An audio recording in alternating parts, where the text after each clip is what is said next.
نحمدہ ونصلی ونسلم علی رسولہ الکریم۔ وہ جس کے نام پہ ایک یوم مناتی ہے دنیا، کئی یوم ہوئے اس نے کچھ کھایا نہیں ہے۔ مدت ہوئی ہے اس دن کو مناتے راشد، مدت ہوئی ہے اس دن کو مناتے راشد، غربت کو کبھی آج تک مٹایا نہیں ہے۔ عزیزان محترم، یکم مئی یوم مزدور کے نام سے یاد کیا جاتا ہے۔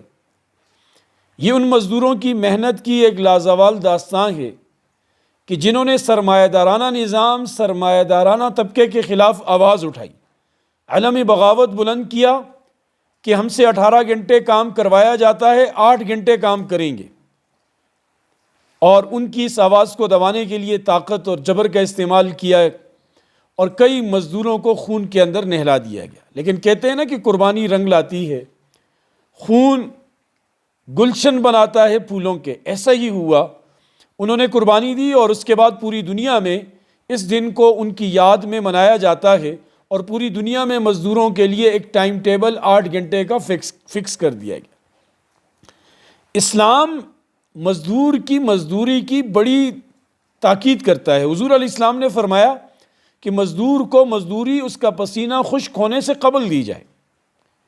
اور حضور پاک صلی اللہ علیہ وسلم کی ایک اور روایت ہے جس کا مفہوم ہے کہ جو شخص اپنے ماتحتوں کی اجرت روک کے رکھتا ہے، کل قیامت کے دن وہ مجھے اپنا مد مقابل پائے گا، اپنا حریف پائے گا۔ اور ایک اور حدیث ہے، حضور علیہ السلام نے فرمایا جس کا مفہوم ہے کہ آدمی کے گنہگار ہونے کے لیے یہ کافی ہے کہ وہ اپنے ماتحتوں کی اجرت روک کے رکھے۔ اور بھی بہت ساری روایات ہیں، بہت سارے اقوال ہیں جو مزدور کی مزدوری کو وقت پر دینے کی تاکید کرتے ہیں۔ اب علماء لکھتے ہیں کہ یہ جو حدیثیں ہیں ان میں 3 باتیں سامنے آتی ہیں مزدور سے متعلق۔ ایک یہ کہ مزدور کی مزدوری وقت پر دی جائے، دوسرا یہ کہ جو طے ہوئی ہے مزدوری وہ پوری دی جائے، کمی نہ کی جائے، اور تیسرا یہ کہ ان سے اتنا ہی کام کروایا جائے جو وقت طے ہے، وقت سے اضافی کام نہ کروایا جائے، اور اگر اضافی کام کروانا ہے تو اسے اضافی کام کے الگ سے پیسے دیے جائیں۔ اگر کسی شخص میں یہ تینوں عیب پائے جاتے ہیں، وقت پر اجرت نہیں دیتا، طے شدہ اجرت نہیں دیتا، یا اضافی کام کرواتا ہے اور اجرت نہیں دیتا، تو وہ ان وعیدوں میں شامل ہے۔ ایسے شخص کا حریف، ایسے شخص کا مد مقابل کل قیامت میں نبی پاک صلی اللہ علیہ وسلم ہوں گے۔ اور آپ سوچئے ذرا کہ قیامت میں جس کے حریف حضور علیہ السلام ہوں تو اس کی تو قیامت برباد ہو گئی، اس کی قیامت میں تو کئی قیامتیں برپا ہو جائیں گی۔